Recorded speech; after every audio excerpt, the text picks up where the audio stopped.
Ok, hoy vamos a hablar de un tema bien interesante, que es el tema de la inflación. Y es uno de mis temas favoritos de esta materia, ¿no? ¿Por qué? Porque es algo que nosotros vemos todos los días, que sentimos todos los días, y que a veces, bueno, creemos que asumimos que las cosas suceden por algo, y en realidad, bueno, podemos verlo de manera más detallada y entenderlo mejor. ¿Ok? Entonces, ¿alguien tiene el número 1 por allí? Ajá, lea por favor, rapidito. Las causas concretas e inmediatas de la inflación son muy diversas, pero básicamente se produce inflación cuando la oferta monetaria crece más que la oferta de bienes y servicios. Cuando ello ocurre, existe una mayor cantidad de dinero a disposición del público para un conjunto de bienes y servicios que no han crecido en la misma proporción, haciendo que se necesite entregar una unidad monetaria para obtener la misma cantidad de bienes.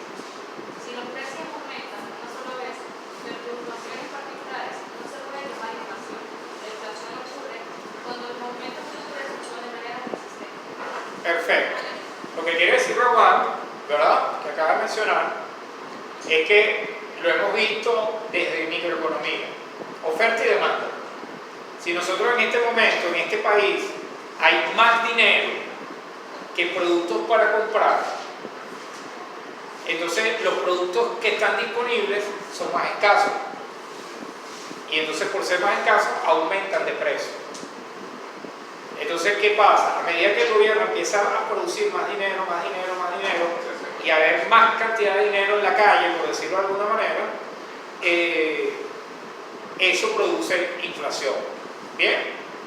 Otra cosa que explicó Rawan allí es que, supongamos, nosotros sabemos que el último trimestre del año, por ejemplo, estadísticamente o históricamente en Venezuela, la gente antes siempre utilizaba los últimos meses del año, por ejemplo, para pintar la casa, ¿verdad? Y generalmente el precio de la pintura subía. ¿Ok? Si hay un aumento puntual en el año, un solo aumento, no se puede llamar inflación, porque fue algo puntual. O sea, la inflación es cuando el aumento es progresivo. O sea, aumenta todos los meses, aumenta toda la semana, aumenta todos los días. Bueno, adelante. Entonces, muchas veces nosotros confundimos o asimilamos, ¿no?, que hay inflación, por ejemplo, cuando la tasa de cambio sube. Ay, el dólar subió, hay inflación. O sea, no es lo mismo. O sea, se comportan igual, pero no es lo mismo. O sea, el aumento de la tasa de cambio es una cosa y el aumento en el índice de precios al consumidor es otra. Pero ¿cómo se llama? Como la depreciación del dinero. La depreciación, correcto. Pero Ya va, Alejandro y Alejandro. el aumento del dólar no puede ser, o sea, no puede venir causado de la inflación entonces. Correcto. El aumento en la tasa de cambio es consecuencia de la inflación. Alejandro. Cuando dice el aumento del índice de precio, Índice de precio al consumidor. Esa es la forma real de decir inflación. ¿Ok? El índice de precio al consumidor es lo que se llama la canasta básica. La canasta básica es que acumulan los precios. Por ejemplo, yo voy a decir alimentos, productos de primera necesidad. ¿Ok? Yo nada más voy a medir el comportamiento de esos productos y los voy a juntar todos en una canasta, ¿no? Y a partir de lo que el resultado que me dé es que voy a medir la inflación. Entonces, ¿qué pasa? Yo puedo agarrar y sacar algo de la canasta o meter algo de la canasta a conveniencia. Por ejemplo, si la pintura estuviera dentro de esa canasta y viene ahorita los últimos trimestres del año y yo saco la pintura de la canasta, la inflación va a ser bajita. Entonces ahí hay como una especie de manipulación, por llamarlo de alguna forma, y entonces por eso que el Banco Central pudiera en algunos casos maquillar los resultados. Y nosotros vemos una sensación distinta. Ojo, no se trata del Banco Central de Venezuela, del gobierno de Venezuela. Eso está ocurriendo en todos los países del mundo. En España, por ejemplo, en la actualidad, el último dato de inflación fue del 11%, pero la sensación fuera en la calle es del 40%. ¿Ok? Y eso está pasando en Inglaterra, está pasando en Estados Unidos, está pasando en Australia. O sea, es un fenómeno que está ocurriendo actualmente. Y eso ocurre precisamente porque en el año 2020, con el tema de la pandemia, todos los países imprimieron dinero para dar rescate a las empresas, a los trabajadores que se quedaron sin empleo, y las consecuencias de haber generado esa cantidad de dinero extra la estamos viviendo 2 años después, ahora en el 2020. Económicamente eso se sabía, ¿no? Porque era como un mal necesario. Sí, sí. Lo que pasa es que Solventamos hoy y vemos nosotros, mañana. correcto, nosotros los ciudadanos no sabíamos y no tomamos la precaución. No lo esperamos. Nosotros No lo imaginamos. Pero el que le hizo sí. Si estamos hablando que, por ejemplo, Alemania tuvo su inflación más alta en los últimos 40 años. Entonces, ¿quién se va a imaginar que iba a pasar? 2.4. Por eso. Ok. ¿Quién tiene la número 2? Yo. Ajá. La inflación en Latinoamérica ha ocurrido por impresión de papel moneda por parte de los bancos centrales. A pesar de ello, el origen más frecuente de la inflación es el déficit fiscal. Cuando un gobierno gasta más de lo que gana, se produce un dicho déficit fiscal. Un déficit fiscal puede cubrirse solamente de 3 maneras. 1. Tomando el préstamo del público, interno o externo. 2. Reduciendo las reservas de divisas. Y 3. Imprimiendo papel moneda. Bien. Aquí estamos hablando específicamente de cómo se comportan los países en Latinoamérica. Históricamente, los países latinoamericanos han sido malos administradores. ¿Ok? Se ha derrochado mucho dinero. Por ejemplo, en Venezuela, desde los años 80, o sea, había muchos ingresos y entonces gastaba más, gastaba mucho más. Lo mismo ocurrió en la década del 2000. O sea, hubo un boom petrolero y entonces nosotros, en vez de ahorrar, invertíamos más, gastábamos más. ¿Cómo?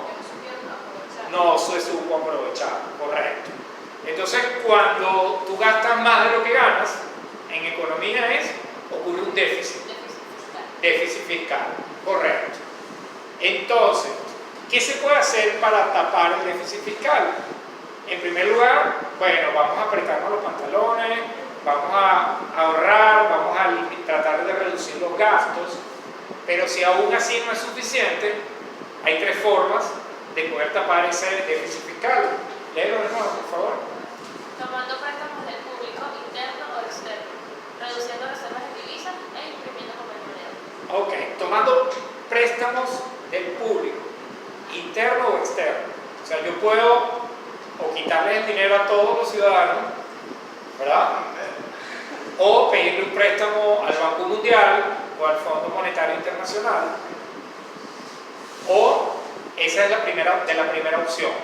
La segunda, En el reduciendo caso- reservas de divisas. En el caso de Venezuela, ya el Banco Mundial y el Fondo Monetario Internacional no nos prestan.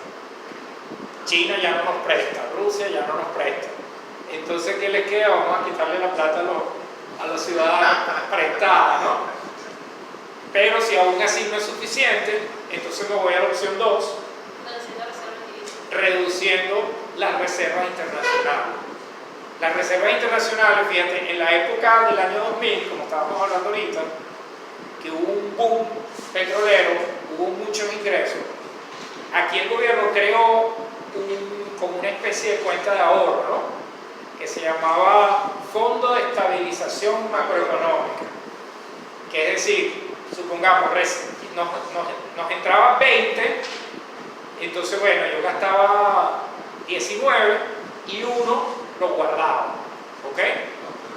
Entonces cuando medíamos las reservas, decían, por ejemplo, las reservas son 100, de los cuales 80 están en reserva y 20 están en el Fondo de Estabilización Macroeconómica. Pero a medida que hemos tenido déficit fiscal, eso ha ido reduciendo y prácticamente ya ahorita nuestras reservas son muy pequeñitas. De hecho, las reservas están divididas en 2, en oro y en dinero, pues. Y entonces la parte del oro, entonces hay un oro que está decomisado, hay otro ha desaparecido, entonces las reservas de oro son muy pequeñas y las reservas en dinero también lo son. Entonces, si no tenemos la primera opción ni la segunda opción, vamos a la tercera, Imprimiendo papel moneda. imprimir dinero. Y ya sabemos lo que ocurre cuando se imprime dinero. Se genera inflación. Entonces es como un círculo vicioso porque no encuentras cómo salir, es como una espiral. A veces ya cambió el dinero. ¿Cómo? A veces ya cambió el billete. Pero el billete se ha cambiado, se cambió en el 2008, en el 2018 y en el 2020. 3 años. De hecho, fíjense, ¿Cuántos ceros se le han quitado? 13, 14. Primero fueron 3 ceros, después le quitaron 2 ceros y después los 12. tres Lo evaluaciones. fueron multiplicando. De hecho, hay algo interesante, hay algo muy interesante.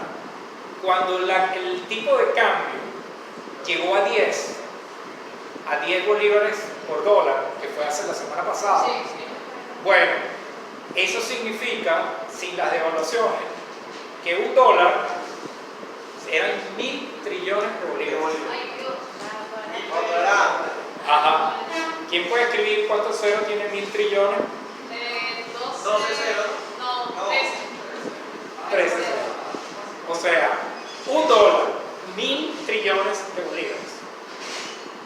¿Cómo suena mejor? ¿1.000 trillones o 10? 10, ¿verdad? Ajá. Entonces ya entienden por qué hicieron la devaluación, por qué hicieron el cambio del cono monetario, para que se escuchara más bonito. Bueno, ya te llevo a Claro. Imagínate todos los billetes que... ¿Por qué eliminaron los billetes? Imagínate todos los billetes que tuviera que... ¿Ah? Vamos a comprar una empanada. Una empanada con 1.000 trillones de bolívares.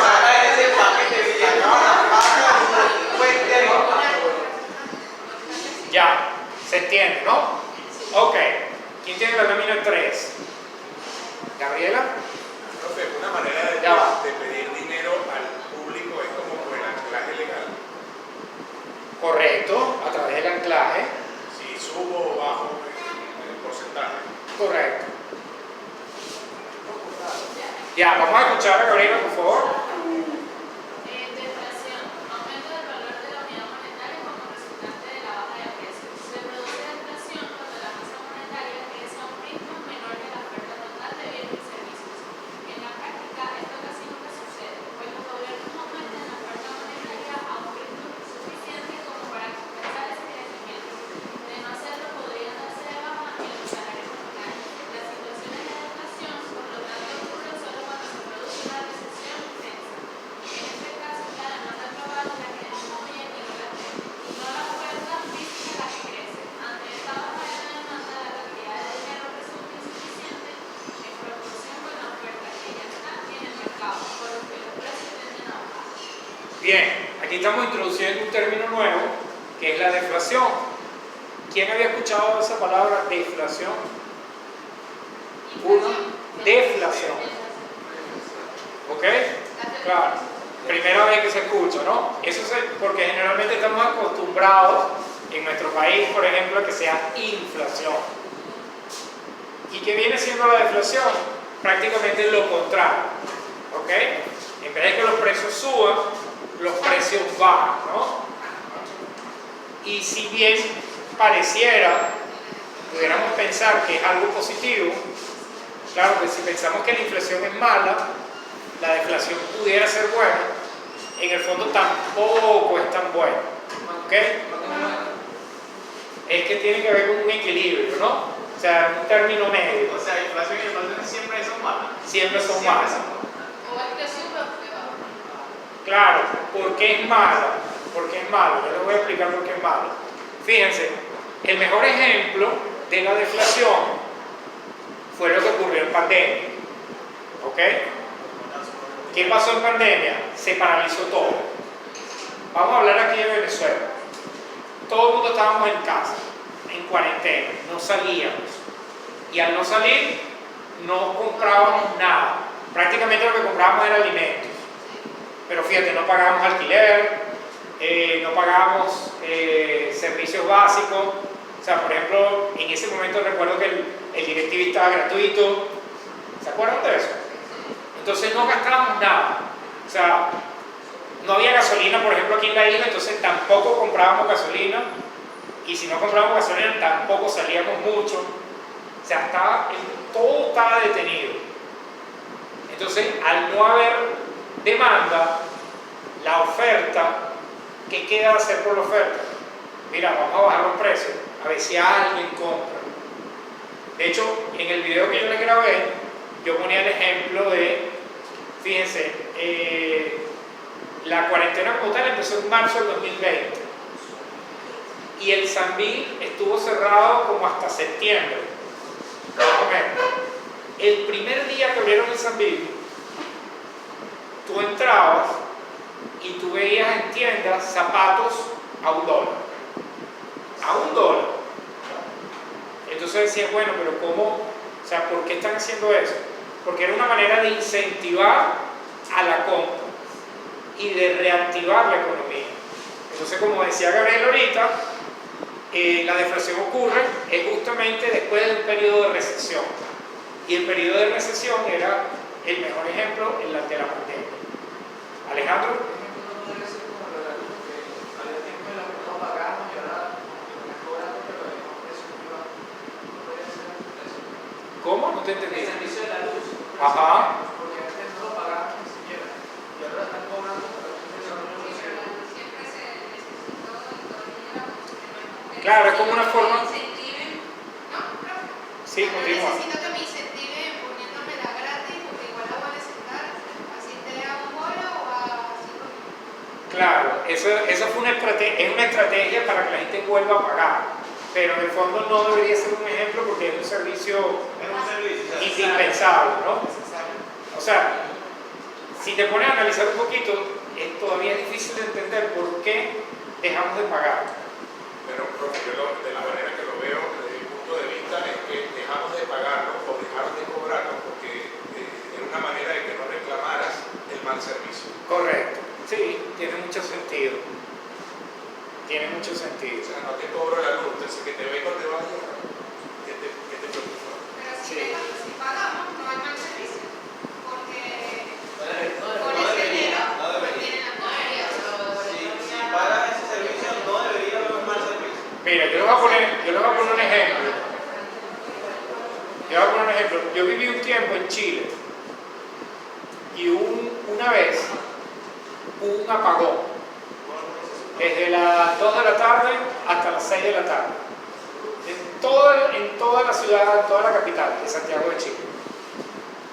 Cuando llegó fin de mes, a mí me llegó la factura de la electricidad, me venía con una carta pidiéndome disculpas por ese apagón y en el total de la factura me estaban descontando el monto que teóricamente yo tenía que haber consumido y no consumí por el apagón. ¿Ok? Así debería funcionar. Y por ejemplo, si a mí me dijeron, no sé si es verdad, Ajá. que antes cuando se dañaba un equipo por los apagones, ellos se lo recuperaban. Te lo recuperan, correcto. Es correcto. Y se supone que si tú vas manejando en tu carro y caes en un hueco y se te pincha el caucho, el gobierno te tiene que pagar la reparación del caucho. Pero ¿Ok? lo aplican, ¿no? Sí, ¿Cómo? en En Venezuela. Claro que no. O sea, tú lo pides, tú vas a ver cómo resuelve.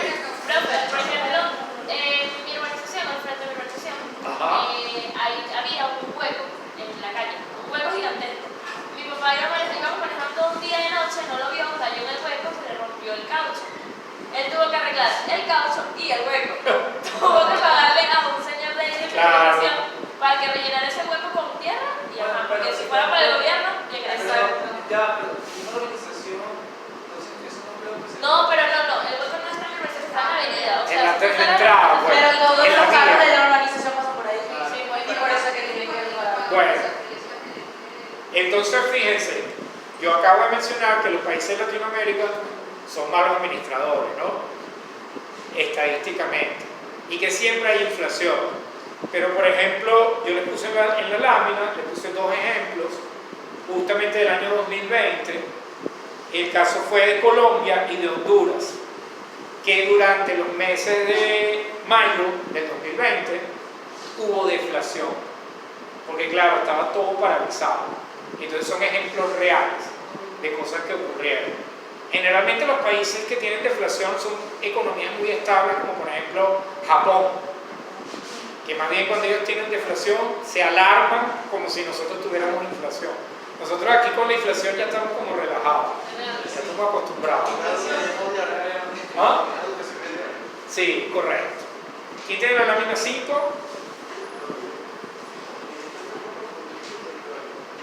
El desempleo. El desempleo se puede definir como el conjunto de personas que se encuentran sin trabajo, se encuentran disponibles para trabajar y están buscando trabajo en un periodo determinado. Las causas del desempleo son múltiples y variadas, originando en consecuencia diferentes tipos o modalidades de desempleo. El desempleo friccional, el desempleo de precaución o especulativo, el desempleo estacional y finalmente el desempleo tecnológico. Por otra parte, la tasa de desempleo es el número de personas desocupadas como proporción de la fuerza laboral. Para entender mejor ese concepto, es importante aclarar entonces que la fuerza laboral es el total de los que trabajan o los que están buscando trabajo, es decir, la suma de los empleados más los desempleados. Bien, ya, paren aquí. Alejandro. Ya, bien. Hablamos de inflación, hablamos de deflación y ahora vamos a hablar de desempleo. ¿Ok? Vamos a ver qué relación existe entre la inflación y el desempleo, ¿verdad? Porque de allí es que esta va a ser nuestra clase base para terminar de entender todo lo que es el fenómeno, ¿no?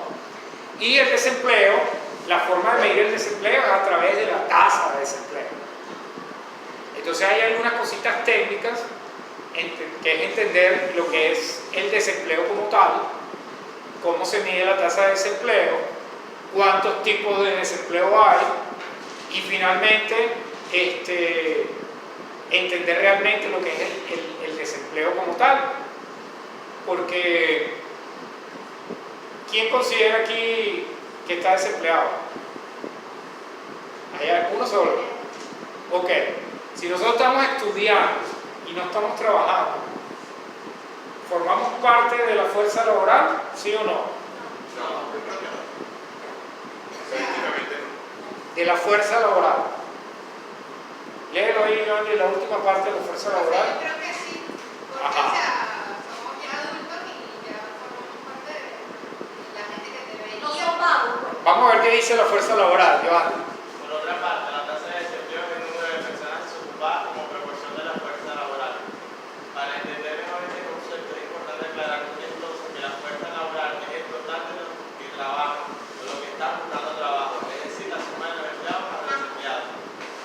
O sea, los estudiantes están buscando trabajo. Ajá. Si estamos buscando trabajo, Dicen que es la persona que está desocupada. Entonces, como nosotros somos estudiantes, generalmente también estamos ocupados. Pero la cuestión es Están buscando trabajo. o sea, fíjense qué diferencia.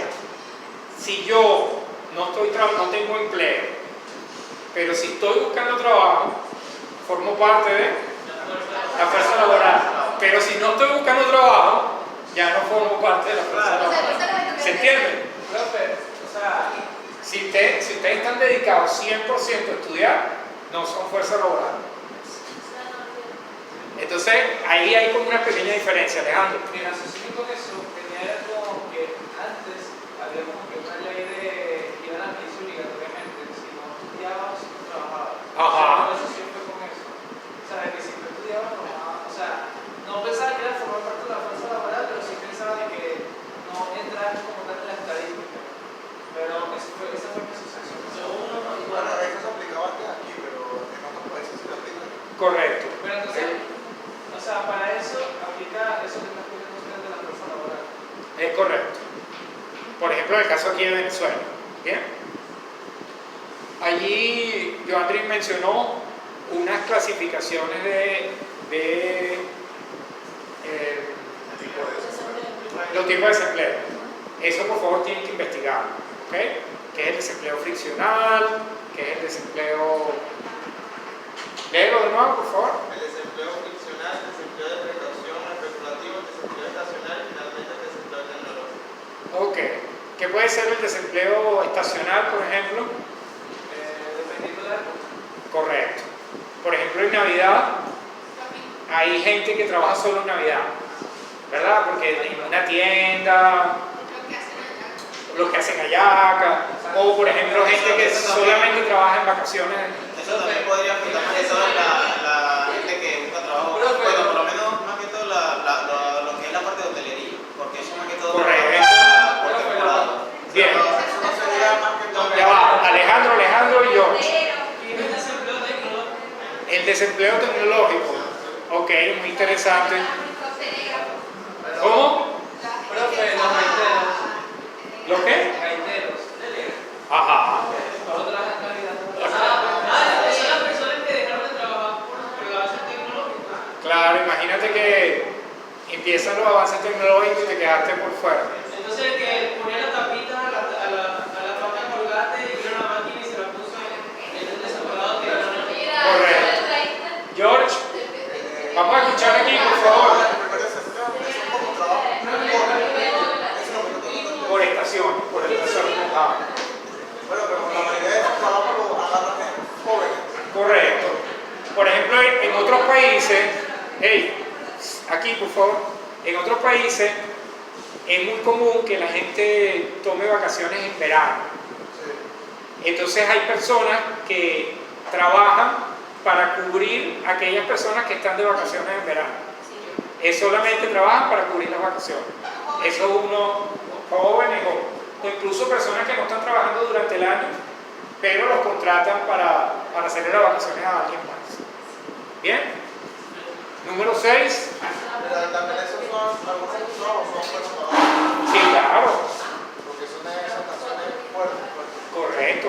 Imagínate un mesonero, por ejemplo, en época de vacaciones, en un restaurante muy turístico, por ejemplo. Le va muy bien. Vamos a leer. No es lo mismo que estar en la tienda de ropa. Correcto. Es así. Vamos a escuchar entonces a nuestra compañera. Algunas notas importantes, parte 1. Ya vimos cómo imprimiendo dinero se genera inflación. La mejor manera de controlar la inflación es aplicar mano firme al presupuesto fiscal. Aún haciendo esto, puede haber inflación y desempleo por un tiempo más. Se buscará una política que reduzca la inflación con el menor impacto en el empleo y en la producción. En los países normales, cuando se experimenta la inflación, los salarios son Indexados. es decir, están amarrados por contrato a la tasa de inflación del año anterior. Cuando los contratos laborales se ajustan periódicamente, el gobierno no puede controlar la estabilidad de los precios, ni el empleo, ni el pleno empleo. Podrían aplicar un control de precios, pero el desempleo inevitablemente crecerá. Bien.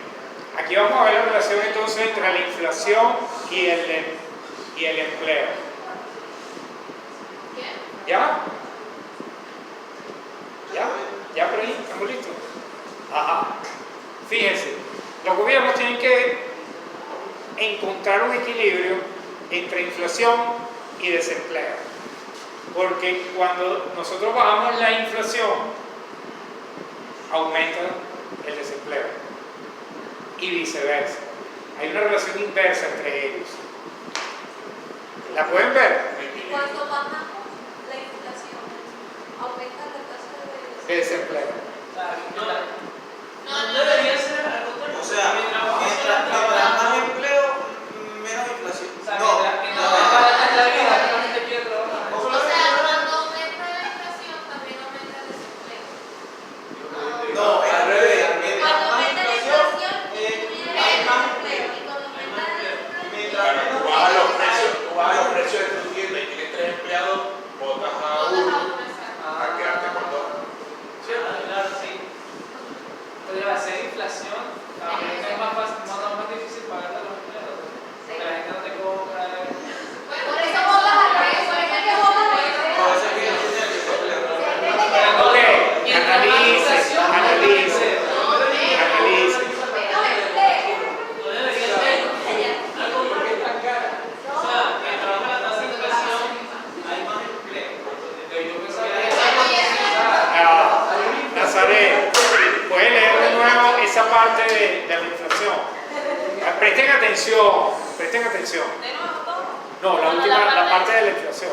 Ajá, ahí. Ajá. Cuando los contratos laborales se ajustan periódicamente, el gobierno no puede controlar la estabilidad de los precios ni el pleno empleo. Podrían aplicar un control de precios, pero el desempleo inevitablemente crecerá. No, un poquito más arriba.